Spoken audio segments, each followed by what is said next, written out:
नरसिंहं देशनं भद्रं मृत्युवारमं यमाता त्र्यम्बकं स्थापयामि पूजयामि ओम त्र्यम्बकं विदामहे सुगन्धं पुष्टिवर्धनं दुर्वार्गा देववन्दनां मृत्योर्मुक्ति यमाता त्र्यम्बकमादारयामि स्थापयामि पूजयामि ध्यायामि ध्यानम् आवाहयामि आदरमाद्यमाद्यमूयामि अक्षंति आयुष्यामि अकलशमिद కూడా పసుపు వేయండి గుర్తుపెట్టుకోండి ఓం ఆగణశే సుధాదేవం ప్రేమ చక్రదేవం దేవం స్వస్దే ఓం ఆభవాయ పుత్రప్రభుజాన్య పురాణావ అసురదేవ భవస్మాచక్ష ప్రణతానాయ నోదేవి భూం జక్తస్య సూర్యముచా మనుమతే ప్రణాయామ సత్యమనే ప్రాణాయామి అదస్థాన ప్రవేశయామి అదా శ్రీ బ్రహ్మకలశం స్థాపయామి పూజయామి సురోపవా హృదోపవా సుఖోపవస్తు ప్రసన్నోపవస్థిరాస్ ब्रह्मकलशं स्थापयामि पूजयामि श्री सत्यनारायण देवता पंचामृत स्नानाभिषेकान् च करिष्ये ओम श्री सत्यदेवाय नमो नमः हरि ओम अम्मा को बोलिए अम्मा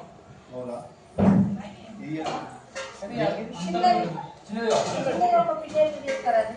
చిన్న కట్టన వస్తుంది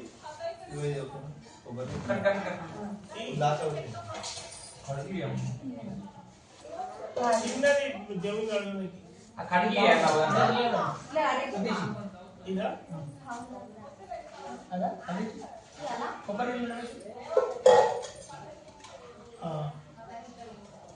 పెట్టుకోండి అది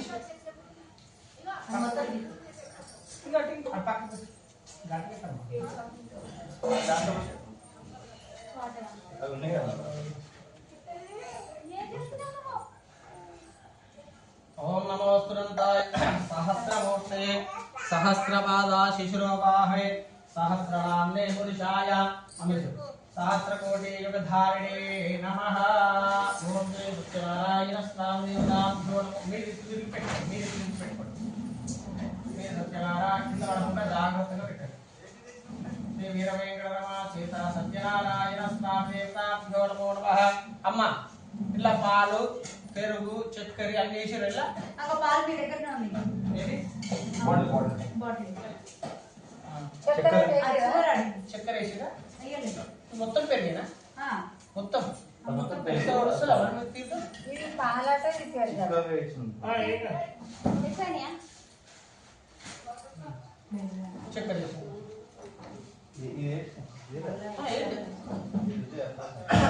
సాగమే వేస్ట్ అయినా చక్కెర వేసి పై పాత్ర వాడుతున్నా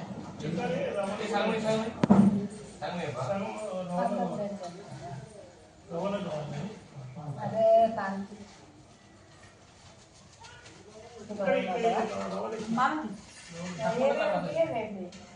పట్టుకుంటే తర్వాత ఏమేమి తక్కువనే తేనె సార్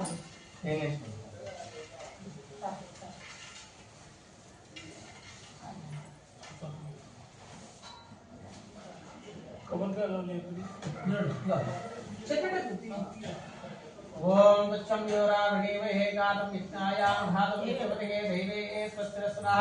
स्वस्तिर्वाणशेषः भूमिकादवेशं छन्नो अस्तद्विवरे शंसतिष्पतिः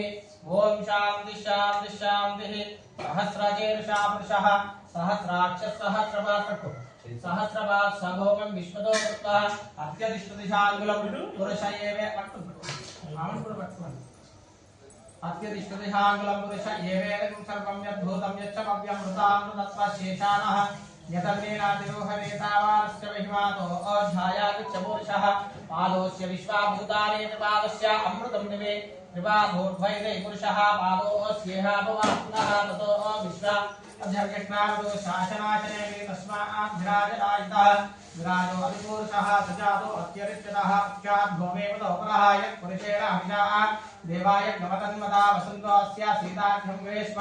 यद्वश्रद्धने सप्तास्यात् परिदयः त्रिसप्त सावितक्षतः देवाय यज्ञं बाणः अबद्धनपुरुषं पुरुषं तं यज्ञं वर्ष प्रोक्षन्नो पुरुषं ध्यातमकृतः तेन देवाय अन्तसाध्यातचेः वेदाहमेतं वर्षं महान्तमादित्यवर्णं तमसस्तवारे शङ्गारे रूपाणि विचित्रधीरः नामानि कृत्वावृतनिलास्ताता प्रस्ताद्धवतारहाराम् चक्रप्रविद्वान् प्रतिदस्रदशः त्वमेवं कृत्वानं प्रतिहवति శ్రీ వీరవేంకటరమాదేవ సత్యనారాయణ స్వామి దేవతా పంచామృత స్నానాభిషేకాంచ కరిష్యే తదంగత్వేనాం హారికేలాఫలదేవే సంతదామి ఓం తదంగత్వేనాం శ్రీ సత్యనారాయణ స్వామి దేవతాభ్యో నమో నమః అక్షంతలు పట్టుకో స్వామి దేవుని పట్టుకో అక్షంతలు పట్టుకో చేతిలో శ్రీ వీరవేంకట రమాదేవ సత్యనారాయణ స్వామి దేవతాభ్యో నమో నమః హరి ఓం తదంగత్వేనాం కడు ఓం నమోస్తమంతాయ సహస్రమూర్తయే సహస్రపాదః శిశిరోవాహవే సహస్రనామ్నే పురుషాయ సహస్రకోటియుగధారిణే నమః తదంగత్వేనాం ఆభోష్టామయో భవస్థానమూర్ధే దదాతమః మహేరణాయ చక్షసే యావిశ్యం నమోచ తస్యాపాదీయతైఘనా తుషమేర్వమాతరాం తస్మాకరంగా బాబుగో యశ్చక్షయాయ జిన్మదా ఆపో జనయదాచరః నందద్భారాం దురాదర్శపాయ చెట్టు పోయి నందద్భారాం దురాదర్శాం గరీషణే ఈశ్వరేకం సర్వభూతానాం తామి గోపప్రియే శ్రీయం శ్రీ వీరవేంకట రమాసేత సత్యనారాయణ స్వామినే నమః హరి ఓం తదంగత్వేనాం అనంతకోటి బ్రహ్మాండ నాయక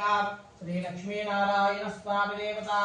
నమో నమః హరి ఓం శ్రీ సత్యనారాయణ స్వామి దేవతాభ్యో నమో నమః ధ్యాయామి ధ్యానం సమర్పయామి ఆవాహయామి ఆసనం సమర్పయామి పాదయోపాభ్యం సమర్పయామి హస్తయో అర్ధముఖే ఆచమయామి విఘ్నోపవేదం సమర్పయామి ముఖే ఆచమయామి సమర్పయామి ఔపచారికేణాం స్నానం సమర్పయామి విఘ్నోపవేదం పరమం పవిత్రం ప్రజాపతే ఆయుష్యవకర్మదం సంయుక్తం విఘ్నోపవేదం పరమస్తుతేజః ఓం అసరితే పరస్మా చక్షప్రణో ప్రాణామిహనో దేవి భోగం జోక్తస్యేవ సూర్యం చామనమతే దృఢాయానాం స్వస్యమృతమై ప్రాణాయామి యదస్థానా ప్రవేశయామి శ్రీ వీరవేంకటరమాదేవ సత్యనారాయణ స్వామి దేవతా ప్రాణ ప్రతిష్ఠస్థాపయామి పూజయామి తదంగత్వేన శ్రీ సత్యనారాయణ స్వామి దేవతాభ్యో నమో నమః హరి ఓం తదంగత్వేన శ్రీ సత్యనారాయణ స్వామి నమో నమః చక్కగా ఇగో పుష్పాలు తీసుకుంటూ ఇట్లా ఇట్లా పెట్టి ఇట్లా పెట్టి ఏం చేయాలంటే ఇట్లా ఒత్తొద్దు ఇట్లా ఒత్తద్దు ఇగో ఇట్లా ఇట్లా చేయాలి ఇట్లా ఒత్తి ఇట్లా అటు ఇటు మొత్తం జరగదు ఫ్యాన్కి ఇచ్చేసి కాడలు కట్టుకుంటూ ఫ్యాన్కి ఇచ్చి కాడలు తెచ్చుకుంటూ ఫ్యాన్కి ఇచ్చి శ్రీ సత్యనారాయణ స్వామి దేవతాభ్యో నమో నమః హరి ఓం కేశవాయ నమః వేణ్ ఓం కేశవాయ నమః ఓం నారాయణాయ నమః ఓం మాధవాయ నమః ఓం గోవిందాయ నమః ఓం విష్ణవే నమః ఓం అభిశోధనాయ నమః ఓం త్రివిక్రమాయ నమః ఓం వామనాయ నమః ఓం దీర్ఘాయ నమః ఓం ఋషికేశాయ నమః ఓం పద్మనాభాయ నమః ఓం దామోదరాయ నమః ఓం సంకర్షణాయ నమః ఓం వాసుదేవాయ నమః ఓం రుద్రోమ్నాయ నమః ఓం అనిరుద్ధాయ నమః ఓం పురుషోత్తమాయ నమః ఓం మధోక్షజాయ నమః ఓం నారసింహాయ నమః ఓం అచ్యుతాయ నమః ఓం జనార్దనాయ నమః ఓం భూపేంద్రాయ నమః ఓం హరహే నమః ఓం శ్రీకృష్ణాయ నమః ఓం శ్రీకృష్ణ పరబ్రహ్మణే నమో నమః శ్రీ వీరవేంకటరమాదేవ సత్యనారాయణ స్వామి దేవతాభ్యో నమో నమః నానావిధ పరిమళ పత్రాన్ని పుష్ప అక్షరాన్ని సమర్పయామి నమస్కరోమి శ్రీ సత్యనారాయణ స్వామి దేవత భూపమాక్షాపయామి అగరబత్తులు తీసుకొని ఒకసారి చూపించండి వనస్పతియో భవేదే నానాగ్నే సంయుక్త ఆగ్నేయ సర్వదేవానాం ధూపోయం ప్రతిష్ఠిత ధూపమాగ్రాపయామి తదంగత్వేనాం దక్ష ఆదో నిర్విఘ్నేనాం రక్షాభిదుద ముహూర్తేన శుభముహూర్తోస్తు ఏన స్వహే సుముహూర్తకాలే సూర్యాదీనాం నవానాం గ్రహాణామాత్యంత ఆనుకూల్యత ఫలసిద్ధిరస్తు తదంగత్వేనాం మీ ఆయన పుస్తకం ఉందా దానికి ఓకే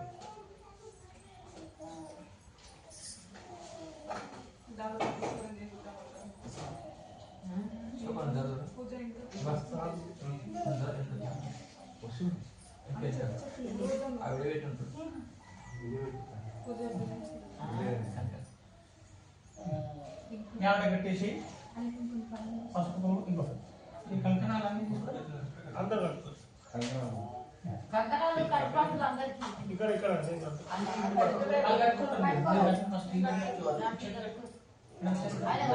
ఓం దేవవర్ధిష్యమానో శోభమానమక్షిదాం ధాన్యం ద్రవిందాయ सोमा सुवर्णकलशे दीर्घमायो श्री रक्षाबन्धनमुहूर्तेन शुभमुहूर्तोऽस्तु एतत्समये सुमुहूर्तकाले सूर्यादीनां नवानां ग्रहाणाम् आद्यन्त आनुकूल्यता फलसिद्धिरस्तु तदङ्गत्वेन सत्यनारायण स्वामी देवताभ्यो नमो नमः 5 కథలు ఉంటాయి 5 కథలకు 5 కొబ్బరికాయలు ఉంటాయి 5 హారతులు ఇవ్వాలి సరేనా 5 కథలకి 5 కొబ్బరికాయలు 5 హారతులు ఇవ్వాలి నారాయణ మంత్రాన్ని మనసులో స్మరిస్తూ ఉండాలి నారాయణ నారాయణ నారాయణ నారాయణ అనుకుంటూ మనసులో ధ్యానం చేసుకుంటూ కథలు వినాలి శ్రద్ధగా విన్న తర్వాత ఆ పువ్వులు ఒక 2 పూలు అక్కడ పెట్టాలి సరేనా 2 పూలు పైనుంచి ఇక్కడ 5 పూలకు పెట్టండి శ్రీ వీర వెంకటరమాశివ సత్యనారాయణ స్వామి దేవతాభ్యో నమో నమః ఒక పుష్పం పట్టుకొని 2 పూలు పట్టుకొని చేతిలో కాళ్ళ చూసుకొని పట్టుకొని మంచిగా చక్కగా చేతిలో పట్టుకొని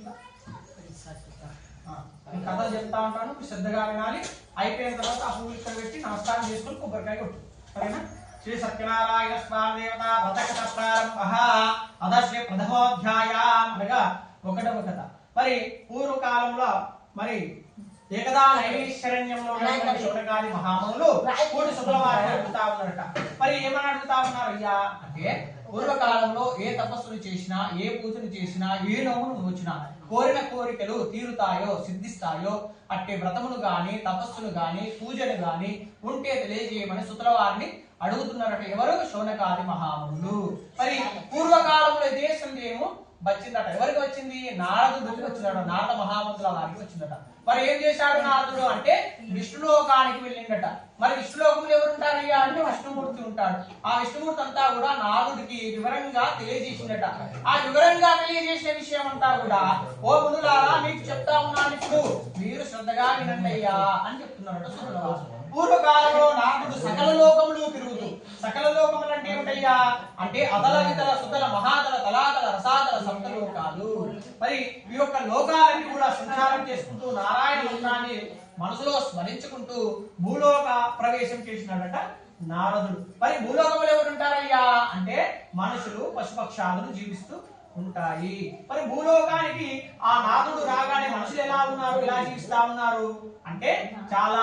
నానావిధ జన్మలే చెబుతూ నానావిధ కష్టములు పడుతున్నారు మరి నానావిధ కష్టములు అంటే ఏమిటయ్యా అంటే ఒకళ్ళు కూడు లేక ఒకళ్ళు గుట్ట లేక ఒకళ్ళ సంతానం లేక ఒకరు ఇల్లు లేక ఒకళ్ళు దారిద్ర్యంతో అనేకమైన కష్టాలు పడుతున్నారట ఎవరు మనుష్యుడు మానవుడు మరి నారదుడు చూశాడట మానవులను చూసి అయ్యో ఇక మానవుడు ఎన్ని కష్టాలు పడతా ఉన్నారే వీరి యొక్క కష్టములు తొలగిపోవటకు ఏదైనా ఉపాయం ఉందా అని దానికోసమే ఆలోచన చేసుకుంటూ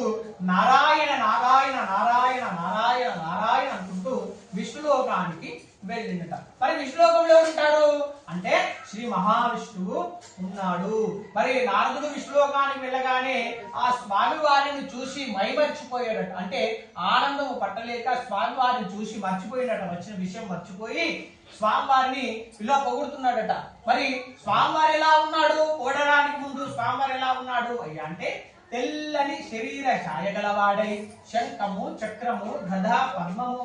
అలంకారము గలవాడై శేషసాయి పైన అనగా పాము పైన పడుకొని క్షీర సముద్రం అనగా పాల సముద్రంలో లక్ష్మీదేవితో సమేతంగా ఉన్నటువంటి ఆ పరంధాముని చూసి ఇలా పొగుడుతున్నాడట నారదుడు ఏమని మనసుతో ఊహించడం గాని వాక్కుతో వివరించడం గాని అతీతమైన రూపము గలవాడా ఆది మధ్యాంతరహుడవై నిర్గుడవై సుగుణాత్మన నటివంటి ఆది పురుషుడా శ్రీమన్నారాయణుడా మీకు అనంత కోటి నమస్కారములు అని స్వామివారికి అనేకమైనటువంటి ప్రదక్షిణ నమస్కారాలు చేస్తున్నటువంటి ఆ నారదుడిని పిలిచాడట ఆ మహావిష్ణువు ఏమని నారదా ఒక్క నిమిషం ఆగవయ్యా నీ యొక్క కోరిక నాకు తెలియజేయి నీ కోరిక నేను తప్పకుండా తీరుస్తాను అని మహావిష్ణువు అన్నాడట అయ్యా మరి భూలోకంలో మానవులు నానావిధ కష్టములు పడతా ఉన్నారు తండ్రి వారి కష్టములన్నీ తొలగిపోయి సుఖముగా ఉండటకు ఏదైనా ఉపాయం ఉందా పూజ గాని పురస్కారం గాని ఏదైనా ఉందా ఉంటే నాకు విన్నవించండి నేను ఆ మానవులకు వివరిస్తాను భూలోకంలో అని చెప్పి చెప్తాడట నారదుడు అయ్యా నారదా లోక హితార్థమైన చక్కని విషయం గురించి ప్రస్తావించినావు అంటే అడిగినావు అందులో ఒక వ్రతము కలదయ్యా మరి భూలోకంలో శ్రీ సత్యనారాయణ స్వామి అవతారమై నేనే భూలోకంలో వెలుస్తాను మానవులు ఎవరైతే కష్టాలలో ఉన్నప్పుడు గాని దారిద్ర్యంలో ఉన్నప్పుడు గాని మరి ఇంట్లో మనశ్శాంతి లేనప్పుడు సంతానం కానప్పుడు ఇంట్లో అన్నదమ్ముల గొడవలు ఉన్నప్పుడు, కోర్టు సమస్యలు ఉన్నప్పుడు ఎవరైతే నాకు వ్రతం చేస్తారో, భక్తియుక్తులై శ్రద్ధగా కథను వింటారో అట్టి వారికి కష్టములు దారిద్రము దరిచేరవయ్యా, వారి యొక్క కోరుకున్న కోరికలన్నీ నెరవేరుతాయ్యా అని చెప్పేసి ఆ నారదుడికి మహావిష్ణువు చెప్తాడట. మరి యొక్క వ్రతములు ఎప్పుడు చేయాలి? వారము, తిథి, రోజు అనేది ఉంటుంది కదా. ఈ యొక్క వ్రతములు ఎప్పుడు చేయాలి అనగా కార్తీక మాసములో గాని, మాఘ మాసములో గాని, ఏకాదశి రోజున గాని, రవి సంక్రమ దినమున గాని, పౌర్ణమి రోజున గాని ఈ యొక్క వ్రతమును చేయాలి. మరి యొక్క వ్రతములకు ముందుగా చేసేదానికంటే ముందు ఏం చేయాలి అంటే శుచిగా ఉండాలి. శుచిగా అంటే ఎలా ఉండాలి? స్నానాసంధ్యములు ఆచరించాలి, ఉపవాసము ఉండాలి, నారాయణ మంత్రాన్ని మనసులో స్ఫటిస్తూ చక్కగా నారాయణ మంత్రాన్ని జపిస్తూ ఉండాలి, ఉపవాసం ఉండాలి, చక్కగా ఆ స్వామి వారి యొక్క నామాన్ని మనసులో స్మరించుకుంటూ ఉండాలి. మరి ఆ రోజంతా కూడా ఉపవాసం ఉండి ఉదయాన్నే నిద్రలేసి స్నానాసనం చేసుకొని గోమయంతో ఆ పూజా స్థలాన్ని గోమయం ఆవు పేడతో అలికి 5 రకముల చూర్ణములతో ముగ్గులు పెట్టి దానిపై నూతన వస్త్రాన్ని పరిచి దానిపై బియ్యము పోసి బియ్యము పైన కలశాన్ని ఉంచవలెను. ఆ కలశమును వెండితో గాని, రాగితో గాని, ఇతరుతో గాని, మట్టితో గాని పెట్టవలెను. మధ్యలో పెట్టినటువంటిది అలా స్టీల్ ఇది పెట్టకూడదు అన్నమాట. ఆ విధంగా సత్యనారాయణ స్వామి ప్రతిమను అనగా విగ్రహాన్ని 1 కలశము బంగారం లేదా అర్ధ కలశము బంగారం లేదా పావు కలశము బంగారంతో చేయించి పంచ అమృతములతో అభిషేకం చేసి మండపంలో ప్రతిష్ఠించుకొని పుష్పములతో షోడశ ఉపచార పూజలు చేసాం కదా. అభిషేకం చేసుకుని మనం సత్యదేవుడికి ఆ విధంగా చేయమని. మరి స్వామివారికి ప్రసాదం ఏమి పెట్టాలయ్యా అంటే అరటి పండు, ఆవు పాలు, గోధుమ రవ్వ, అల్లేనిచో బియ్యం, చక్కెర లేనిచో బెల్లము అన్ని కూడా సమానంగా పావు చేరు చొప్పున కలుపుకొని స్వామివారికి ప్రసాదం నైవేద్యంగా చేసి పెట్టవలెను. మరి ఈ యొక్క వ్రతం చేయవారు ఇంకేం చేయాలయ్యా అంటే పురోహితుడు పంతులు చెప్తున్నటువంటి కథలు శ్రద్ధగా వినాలి, ముచ్చట పెట్టకుండా శ్రద్ధగా వినాలి. వారి ఇచ్చినటువంటి తీర్థము ప్రసాదం భక్తియుక్తులై శ్రద్ధగా స్వీకరించాలి. వచ్చిన బంధువులకి, సర్వజనులకి, స్నేహితులకి అందరు కూడా కడుపు నిండా భోజనము, తీర్థ ప్రసాదాలు చక్కగా వితరణ చేయాలి, పెట్టాలి. పెట్టిన తర్వాత మీరు కూడా చక్కగా భోజనము చేయాలి. ఈ విధంగా సత్యనారాయణ స్వామి వ్రతమును కూడా భూలోకంలో మానవులు అనగా మనుష్యులు ఎవరైతే భక్తియుక్తులై శ్రద్ధగా కథలు వింటారో, ఎవరైతే చేస్తారో అట్టి వారికి కష్టములు దారిద్రము దరిచేరవయ్యా అని సుతలవారు మునులవారు చెప్తున్నారు. ప్రథమోధ్యాయ సంపూర్ణం. శ్రీ వీరవేంకటరమ చేత సత్యనారాయణ భగవానికి జై. అప్పులు ఇక్కడ పెట్టేసి పెట్టేసాను అంతే. కొబ్బరికాయ తీసుకోండి, రాయి పెట్టుకో.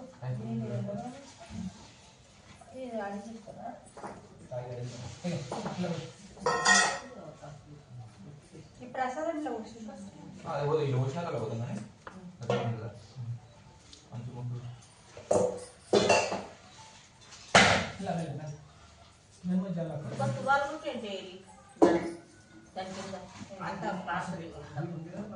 ఒక పేపర్ ప్లేట్ తీసుకొని ఒకటి పేపర్ ప్లేట్, ఒక పేపర్ ప్లేట్ ఇవ్వండి. పెట్టేసి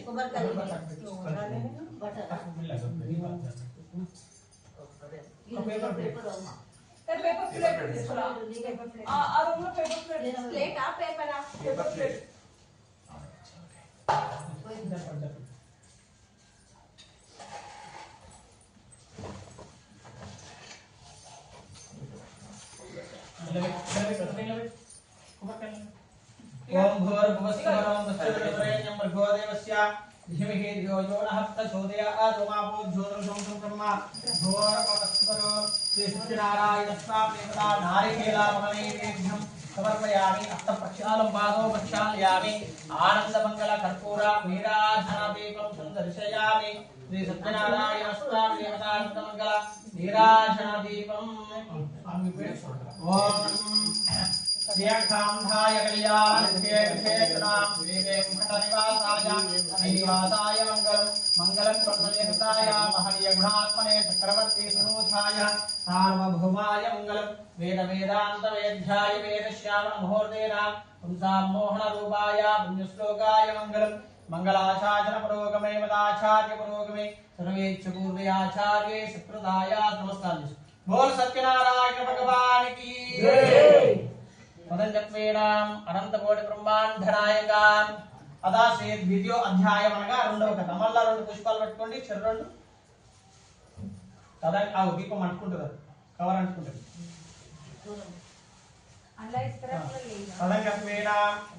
ఇప్పుడు రెండవ కథ. పూర్వకాలంలో కాశీ పట్టణంలో ఒక బ్రాహ్మణుడు గలవాడు. ఆ బ్రాహ్మణుడు అన్నవస్త్రములు లేక ఆకలిచి అలమటిస్తా ఉంటాడట. భవతీ భిక్షాందేహి అనుకుంటూ ప్రతి ఇళ్ళని భిక్షాటన చేస్తూ ఉంటాడట బ్రాహ్మణుడు. మరి ఆ బ్రాహ్మణోత్తముడు ఆ వీధి వెంబడి వెళ్తా ఉంటే ఎవరు కూడా భిక్షం వేస్తలేరట బ్రాహ్మణుడికి. మరి ఆ బ్రాహ్మణోత్తముడు అనుకుంటూ ఉన్నాడట, అయ్యో ఈ రోజు ఎవరు కూడా నాకు భిక్షం వేయకపోయినచో నా భార్యాపుత్రికి ఎలా భోజనం పెట్టాలి, నేను ఎలా పోషించుకోవాలి నా భార్య పుత్రికలను అని రోధిస్తూ ఒక చెట్టు కింద కూర్చుంటాడట బ్రాహ్మణుడు. మరి ఆ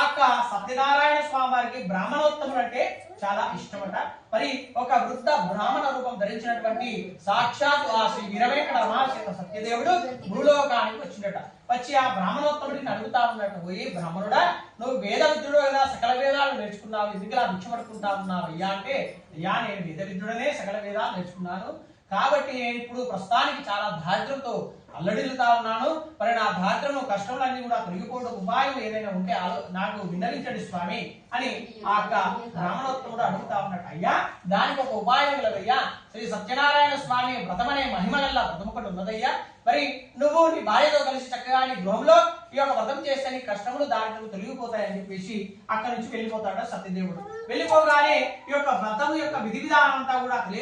తెలుసుకొని ఆ బ్రాహ్మణుడు ఇంటికి వెళ్ళి ఆ రోజు కూడా నిద్ర కూడా పట్టడట. రాత్రి మరుసటి రోజు నిద్ర లేచి స్నానాసంధ్యం చక్కగా చేసుకుని నిశ్చలమైన భక్తితో స్వామి వారికి ప్రతిజ్ఞ చేసిందట. ఏమని, సత్యనారాయణ స్వామి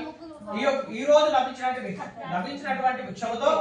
నాకు గృహంలో నా భార్యతో కలిసి చక్కగా వ్రతం చేస్తాను అని ప్రతిజ్ఞ చేసిందట ఆ బ్రాహ్మణుడు. మరి ఆ రోజు దెబ్బకు జోలి వేసుకొని భిక్షాటనకై బయలుదేరి వెళ్ళిపోయాట బ్రాహ్మణుడు. మరి ఎవరైతే నిన్న వచ్చినప్పుడు భిక్షం వేయలేదో వారందరూ కూడా పిలిచి భిక్ష వేస్తున్నారట. అయ్యో ఓరి బ్రాహ్మణుడా, నా దగ్గర తీసుకో భిక్షము, నా దగ్గర తీసుకో భిక్షము అని పలుమార్లు పిలుచుకుంటూ భిక్షం వేస్తా ఉన్నారట. ఆ బ్రాహ్మణోత్తముడు ఆశ్చర్యపోయాడు. అయ్యో నిన్న వస్తే ఎవరు కూడా భిక్షం వేయకపోయినారు, ఈ రోజు వస్తే అందరూ కూడా భిక్షం వేస్తా ఉన్నారు, ఇదంతా కూడా సత్యనారాయణ స్వామి మహిమ వల్లనే జరుగుతుందని చెప్పేసినటువంటి గ్రహించినటువంటి ఆ బ్రాహ్మణుడు ఆ రోజు లభించినటువంటి భిక్షము దానము ధర్మం అంతా కూడా తీసుకొని పోయి ధనంతో చక్కగా ఆ సత్యనారాయణ స్వామి వ్రతం చేసినట్టు ఆ బ్రాహ్మణుడు తన గృహంలో మరి ఆ వ్రతమును ఎప్పుడైతే ఆచరించినాడో బ్రాహ్మణుడు తన యొక్క కష్టములన్నీ కూడా తొలగిపోయి సుఖముగా అష్ట ఐశ్వర్యాలతో తులతూగుతూ భోగభాగ్యాలు అనుభవించుకుంటూ దానము ధర్మము చేసుకుంటూ ప్రతి నెలకు ప్రతి సంవత్సరం కుమార వ్రతం చేస్తున్నాడు బ్రాహ్మణుడు. మరి ఇంకెవరెవరు ఆచరించినారయ్యా భూలోకములో అనగా, ఒక కట్టెల ముక్కినవాడు కట్టెల మోపును నిద్ర పెట్టుకొని వీధి వెంబడి నడుచుకుంటూ వెళ్తా ఉంటే ఓ బ్రాహ్మణోత్తముడు వ్రతం చేస్తా ఉంటే ఇంటి లోపలికి వెళ్ళి చక్కగా కూర్చొని కథలాన్ని శ్రద్ధగా విన్నటువంటి ఆ కట్టెల ముక్కినవాడు మరి ఆ బ్రాహ్మణోత్తముని అడుగుతా ఉన్నాడు, అయ్యా బ్రాహ్మణుడా, మరి యొక్క వ్రతం దేనికోసం చేస్తా ఉన్నావయ్యా అంటే, అయ్యా నీ యొక్క వ్రతము సత్యనారాయణ స్వామి వ్రతము, ఈ వ్రతం చేస్తే కష్టములు దారిద్రము తొలగిపోతాయి అయ్యా అని చెప్పగానే, అయ్యా నేను కూడా యొక్క వ్రతమును ఆచరిస్తాను, ఈ వ్రతమును ఏ విధంగా చేయాలి అని చెప్పేసి ఆ కట్టెలనుకునే వాడిని తెలుసుకొని ఆ రోజు ఇంటికి వెళ్ళి మరుసటి రోజు స్నానాసనం చేసుకొని అడవికి వెళ్ళి కొన్ని కట్టెలు ఏరుకొని మోపు కట్టుకొని నెత్తిపైన పెట్టుకొని ప్రతిజ్ఞ చేసినట్ట సత్యదేవుడికి. ఏమని, సత్యనారాయణ స్వామి ఈ రోజు ఈ యొక్క కట్టెలన్నీ కూడా అమ్మగా వచ్చిన ధనంతో నా గృహంలో నా శక్తానుసారం నేను వ్రతం చేస్తాను, నా కష్టములు దారిద్రం అన్ని తొలగిపోవాలి అని ప్రతిజ్ఞ చేసినట్ట ఆ కట్టెలు అమ్ముకునేవాడు. ఎక్కడైతే ధనవంతులు ఉంటారో ఆ ధనవంతుల వీధి వెంబడి నడుచుకుంటూ వెళ్తా ఉన్నాడు కట్టెలు అమ్ముకునేవాడు. మరి కొద్దిసేపటికి గంధపు సువాసన వస్తుందట. మరి యొక్క గంధపు వాసన ఎక్కడి నుంచి వస్తుంది అని గ్రహించినటువంటి కట్టెలు అమ్ముకునేవాడు కట్టెల ఓపెన్ తీసి కింద పెట్టాడట. కింద పెట్టగానే ఆ కట్టెలను కూడా గంధపు చెక్కలుగా మారిపోయాయట. ఆ కట్టెల అమ్ముకునేవాడు మిక్కిలి ఆనందము పట్టలేక ఆ రోజు గంధపు చెక్కలన్నీ కూడా అమ్మగా వచ్చిన ధనంతో చక్కగా ఆ కట్టెలు అమ్ముకునేవాడు తన గృహంలో తన శక్తానుసారం వ్రతం చేసినాడట కట్టెలు అమ్ముకునేవాడు. అలాగా ఆ కట్టెలముకునేవాడు వ్రతం చేయడం కారణంగా తన కష్టములు దారిద్ర్యం తొలగిపోయి సుగముగా నడుకుంటూ జీవితకాలం యొక్క వ్రతమును విడిచిపెట్టకుండా ప్రతి సంవత్సరం చేస్తున్నాడట కట్టెలముకునేవాడు. అలాగే భూలోకంలో కూడా మానవులు ఎవరైతే భక్తియుక్తులై శ్రద్ధగా కథను ఎవరైతే వింటారో ఎవరైతే చేస్తారో అట్టి వారికి కూడా కష్టములు రావని ఈ యొక్క ద్వితీయోధ్యాయంలో చెప్తున్నారు. ద్వితీయోధ్యాయ సంపూర్ణం. శ్రీ వీరవేంకట రమాచేత సత్యనారాయణ భగవానికి జయ. తదంగత్వేన నారికేళావల నైవేద్యం దదామి. ఇగో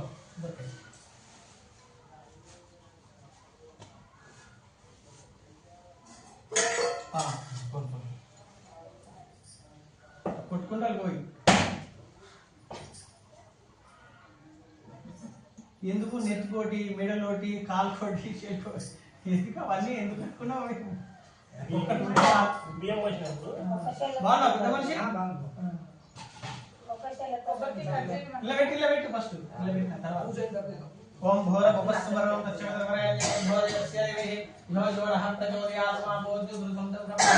భోర ఉపస్మరం ఓం శ్రీ సత్యనారాయణ పట్టుకోమ్మ శ్రీ వీరేంద్రరమాదేవ సత్యనారాయణ స్వాదేవతాభ్యో నమో నమః ఆనందమంగళ నీరాజన దీపం సుందర్శయామి ఆనందమంగళ కర్పూర నీరాజన దీపం సుందర్శయామి వేద వేదాంత వేదాయ వేదశ్యామోహేన సంతామోహన రూపాయ పుణ్య శ్లోకాయ మంగళం మంగళాచార్య పురోగమై వరాచార్య పురోగమై సర్వేక్ష పూర్వయాచార్యే సకృతాయాస్తు మంగళం శ్రీ సత్యనారాయణ స్వామి దేవతానంద మంగళ కర్పూర నీరాజన దీపం సుందర్శయామి నమస్కరోమి భోర సత్యనారాయణ భగవానికి శ్రీ రమారమణ గోవింద గోవింద శ్రీ రాజా రామచంద్ర స్వామి గోవింద గోవింద తదంగత్వేన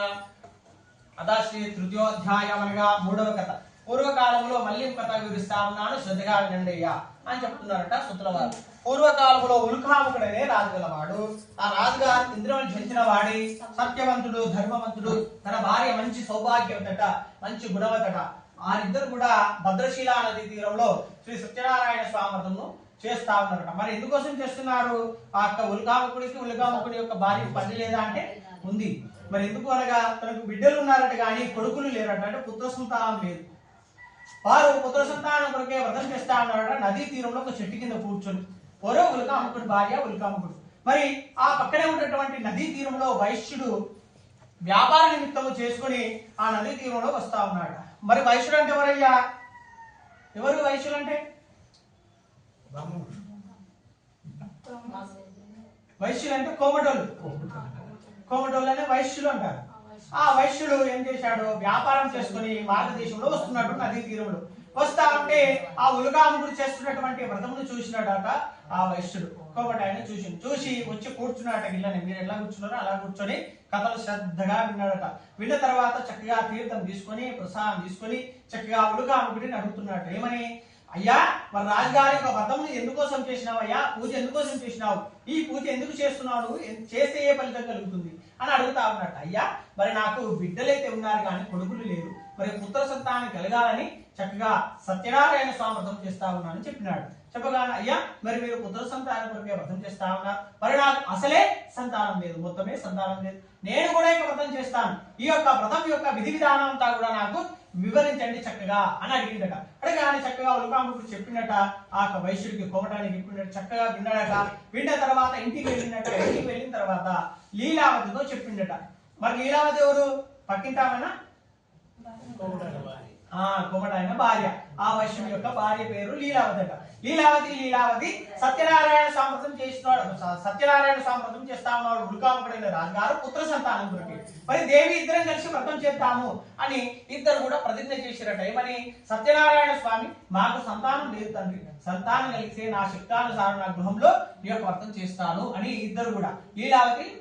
యొక్క భర్త ఇద్దరు వైశ్యుడు ఇద్దరు కూడా ప్రతిజ్ఞ చేసినారు చేయగానే వారిద్దరు కూడా కొన్ని సంవత్సరాల నెలల తర్వాత వారిద్దరు కూడా సుఖభోగములు అనుభవించి 10వ మాసం చక్కని 12 బిడ్డలు జన్మనిచ్చిందట లీలావతి ఆమెకు కళావతి అనే నామకరణం చేసినారు ఆ కళావతి దినదిన శుక్లపక్ష చంద్రుడు వలె వృద్ధి చెందుతూ ఉంది మరి ఆ అమ్మాయి ఇంట్లో ఎలాగైతే పెరుగుతా ఉందో ధనము ధాన్యము వజ్రాలు వైడూర్యాలు అన్ని కూడా పెరుగుతూ వస్తూ ఉన్నాయట వైశ్యుని ఇంట్లో మరి ఆ వైశ్యుడు వ్రతాన్ని మర్చిపోయాడు లీలావతి వృత్తి చేస్తా ఉంది నాదానాద వ్రతం చేద్దామని చెప్పినావు సంతానం లేదు ఎప్పుడు చేద్దాం వ్రతం అంటే అమ్మాయి కంగారే ఉంటుంది తర్వాత చేద్దాం అనుకుంటూ వెళ్ళిపోతాడు మళ్ళీ కొంతకాలం గడుస్తుందట మళ్ళీ లీలావతి గుర్తు చేస్తా ఉందట నాదా వ్రతం చేద్దామని చెప్పినావు ఎప్పుడు చేద్దాం అంటే అమ్మాయి వివాహ కాలం అంటే పెళ్లి సమయంలో చేద్దాంలే కళ్యాణంలో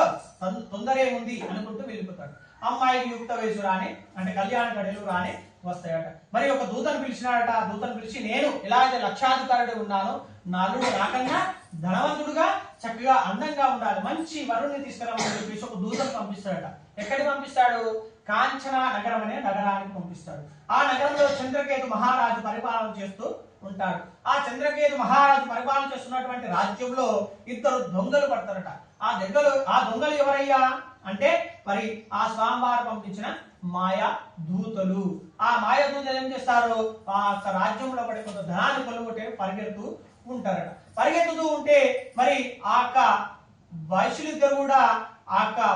కూడా తీసుకొచ్చి వారి వివాహం చేస్తారట. ఆ వైశ్యుని కుమార్తె ఇచ్చి వివాహం చేస్తారట. వివాహం చేసిన తర్వాత వారిద్దరు కూడా చంద్రకేతు మహారాజు దగ్గర ఉన్నటువంటి రాజ్యంలోకి వెళ్ళి వ్యాపారం చేసుకొని తిరుగు ప్రయాణంగా వస్తా ఉంటే ఒక చెట్టు కింద కూర్చొని నిద్రిస్తుంటారట, గాఢ నిద్రలో ఉంటారట. మరి ఆ రాజ్యంలో పడినటువంటి దొంగలు కొంత ధనాన్ని కొలగొట్టి పరిగెత్తుతా ఉంటే ఆ వైశ్యులను చూసినటువంటి ఆ దొంగలు వాళ్ళ దగ్గర వారి పట్టుకొట్టి దొంగలించిన ధనాన్ని, వజ్రాలు, వైడూర్యాలను కూడా పెట్టేసి మాయమైపోతారట. మాయమైపోగానే ఆ భటులు ఇద్దరు ఏం చేస్తారు, వీరే దొంగలుగా మంచి తీసుకుపోయి రాజుగారి దగ్గర నిలబెడతారు. అయ్యా రాజుగారు మన రాజ్యంలో ఇద్దరు దొంగలు పడ్డారు, ఆ దొంగలు వీళ్ళే అని చెప్పేసి రాజుగారు చూపిస్తారట. చూపించగానే అయ్యో మేము దొంగలం కాదయ్యా, వైశ్యులం కోమటంలో మేము వ్యాపారం చేసుకోవడానికి వచ్చాము, దొంగలం కాదయ్యా అని చెప్పినా కూడా వినకపోతారట రాజుగారు. వారితో తీసుకుపోయి కారాగాన బంధించి అనేకమైన శిక్షలు విధిస్తూ ఉంటారట. ఆ కళావతి లీలావతిలో కూడా దొంగలు పడతారట, అనేకమైన ధనాన్ని కొల్లగొట్టుకొని పోతారట. లీలావతి మంచానికి పరిమితం అయిపోతుంది, కళావతి ఇంటింటికి భిక్ష పట్టుకుంటూ ఉంది, అనేకమైన కష్టాలు పడతా ఉంటారట. మరి కళావతి ఇంటింటికి భిక్ష పట్టుకుంటున్న సమయంలో ఒక బ్రాహ్మణుడు వ్రతం చేస్తా ఉంటే ఇంటి లోపలికి వెళ్ళి చక్కగా కథలు శ్రద్ధగా తీర్థం తీసుకొని ప్రసాదం తీసుకొని ఆ రోజు రాత్రి ఆలస్యం ఇంటికి వస్తుందట కళావతి. అప్పుడు లీలావతి అడుగుతా ఉందట, అమ్మాయి ఇంత అర్ధరాత్రి వరకు ఎక్కడికి వెళ్ళావు దేవి అంటే, నేను ఒక బ్రాహ్మణుడు వ్రతం చేస్తామని చక్కగా విన్నాను తల్లి, నాకు అందుకే ఆలస్యమైంది రావడానికి, తీర్థం తీసుకొని వచ్చాను, తీసుకోండి అని చెప్పేసి అమ్మగారికి ఇచ్చిందట. మరి అమ్మాయి మీ నాన్నగారు నేను కూడా వ్రతం చేస్తామని చెప్పినాము, సంతానం అయితే కలిగింది, మరి కొంతకాలాన్ని చేద్దామన్నాడు, నీ వివాహ కాలంలో చేద్దామన్నాడు, మరి దాన్ని విడిచిపెట్టుకుంటూ వస్తా ఉన్నా